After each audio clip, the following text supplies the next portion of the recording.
This is a brief update of CiMSO's Asset Manager.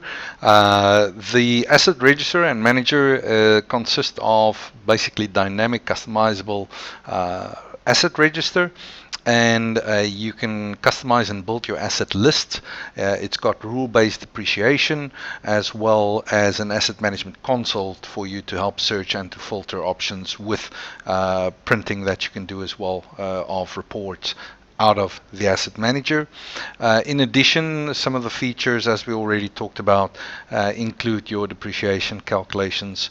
You can also do movement of specific assets, for example, between rooms or from one room to another. And that you can build through a drag and drop functionality in your location tree. So within CiMSO's Asset Manager, the first thing that you need to do is to be able to create your various asset types that you want to track and manage. So in this case, you would see we've got a asset type called main building. We've got an asset type called garage. We've got an asset type called room. We've got an asset type called kettle. I might have different kinds of kettles, but I only create one asset type called kettle. I might have different sizes of televisions. I might have a 53-inch, a 64-inch. I might have a 36-inch television, but that will all fall under one asset type, and that is called television. So to be able to continue, let's then go and create these asset types in Asset Manager. After logging in to Asset Manager, this is the screen that you will see. So the first thing again is we want to create an asset type. To do that, we need to go to Setup. After clicking on Setup, you will see that we already have different asset types. We've got building, kettle, room, and television. So we want to create another asset type called workshop or maintenance workshop. So I click on New Asset Type, and there it would basically appear, and I now need to go ahead and fill in the settings. Asset type code will be maintenance workshop. Asset type description, I would fill that in, maintenance workshop. I can select a little icon GIF that would go well with that, and I can say container. In this case, it says may not contain other assets, but I do want it to contain other assets because I want to load all my tools and maintenance machines under it. So I say it may serve as a container for other assets. I also have the option to load a default depreciation schedule, and then also to select an asset type. So let's have a look at statuses, and this is what I'm saying, that I can now, for this asset type, identify a specific property that I want to give it, whether it's a model or a width, but none of this really fit my maintenance workshop. So I'm going to create a new one to say I want to identify near what city or town is this workshop, and this would be purely a text property, and I'm going to create it to say city or town. I can also go ahead and do the same here for asset status, which will allow me to do reporting on, for instance, all maintenance hardware, workshops, or whatever the case might be. The third one is the depreciation schedule, and this tab allows you now to identify depreciation for this asset type. Now obviously you have the option, if you can choose any of these, or you don't have to choose one. You can do it at the individual asset level, but let's say you want to have everything under this asset type to depreciate at the same level. I can now create a new depreciation, and I can create a code and say, okay, this is my maintenance workshop depreciation rules, and this is my let's just do that depreciation rule, and I'm going to create one here where I will say that we want to use a straight line over duration depreciation method, or the percentage, straight line, or reducing the balance percentage. So in this case, I'm just going to use straight line over duration. I'm going to say let's do this over 36 months, and I need to make sure that it's not 36 years, it's actually 36 months, and I can decide from what date do I want to do this. So there's my rule.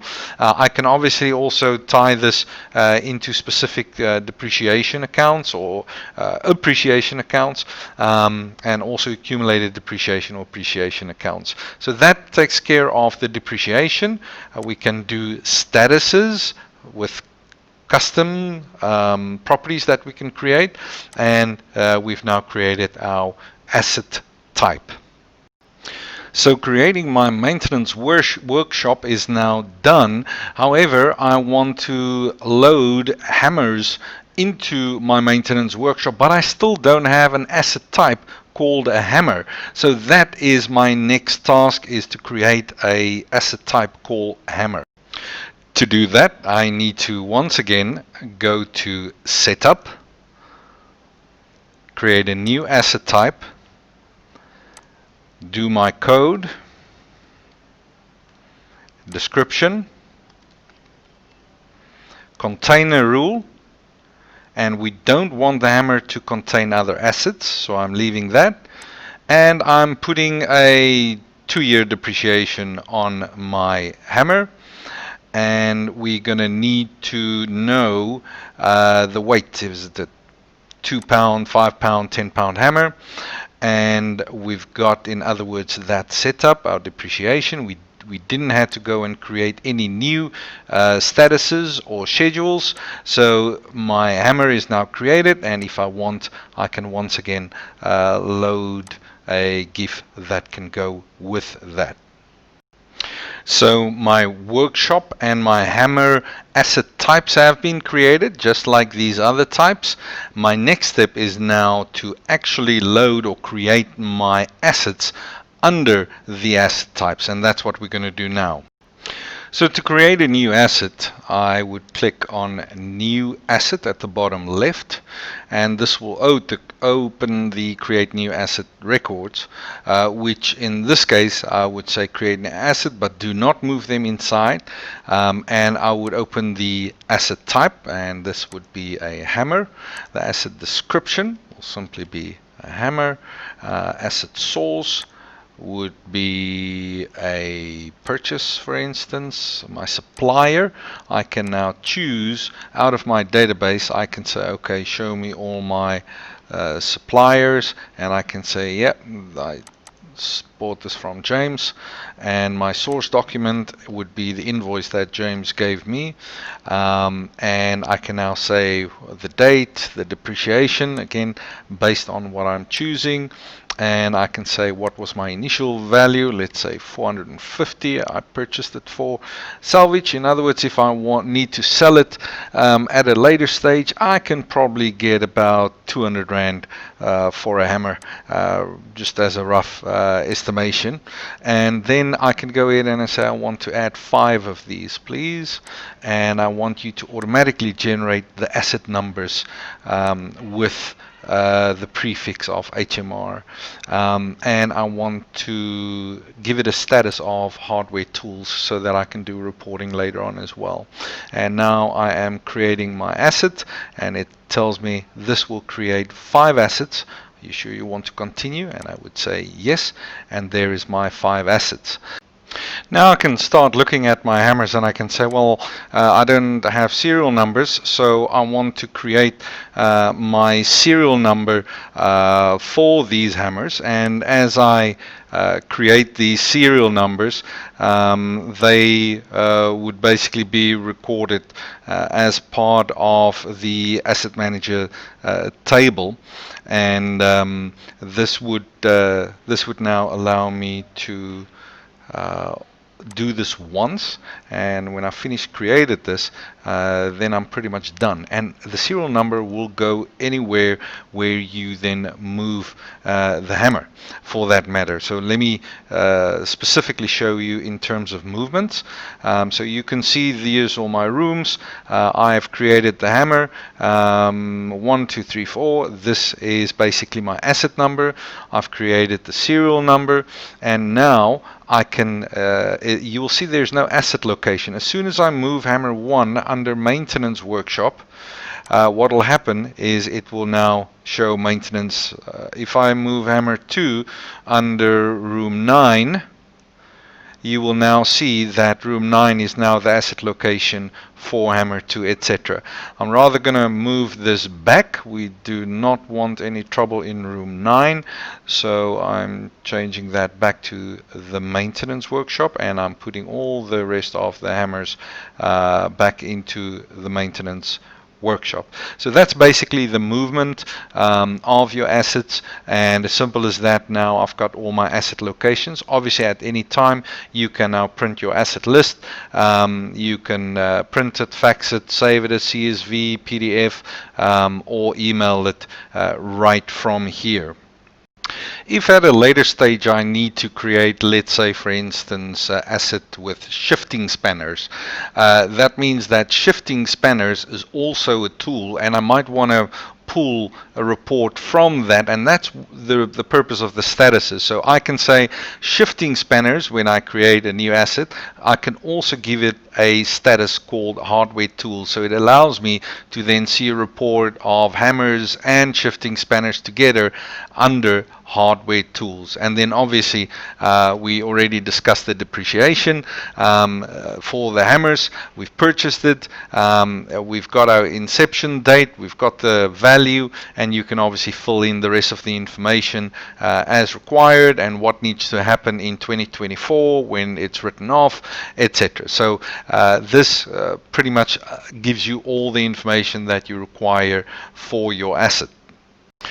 Going back to the asset search function, this will allow me to work with very specific assets. So in other words, I can say, yeah, I want to work on all of these assets, or just show me the hammers and it will show me the hammers, or just show me the rooms and it will show me the rooms and the hammers, or just the rooms, or just the televisions. And I can now say, yeah, add this to my list. Now I can go ahead and I can work on this list, and I can make the changes over here. So this basically allows you to do all the various changes that you have on the list. And I can now clear my list, and I can go back and I can say, okay, now I actually want to work on all the rooms, for instance, and I can add that to the list, and I can now work on all the rooms that I want to make changes to. So once again, this is like a kind of a template where you load all your assets so that you can work on them. So also you can very specifically say, show me all my hardware tools, and obviously we said if you had, for instance, a shifting spanners, this will also show. So these are all ways that you can select the assets that you want to work on. This also allows you to have further asset properties or value filters that you can set up. So for instance, in terms of what was the other one that we had? Weight. With regards to reporting, again, it allows me to say, well, let's choose our default view, and I can now add that to the list, and I can say, please show me my report console, and I can choose my specific finance period, or I can specify the dates, and I can now go ahead and look at all the fields.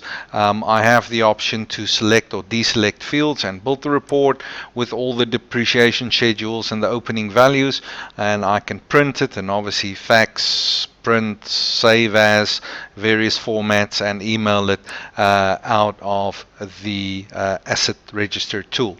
So that is with regards to the reporting. Thank you for watching the video, and this concludes the video for Asset Manager.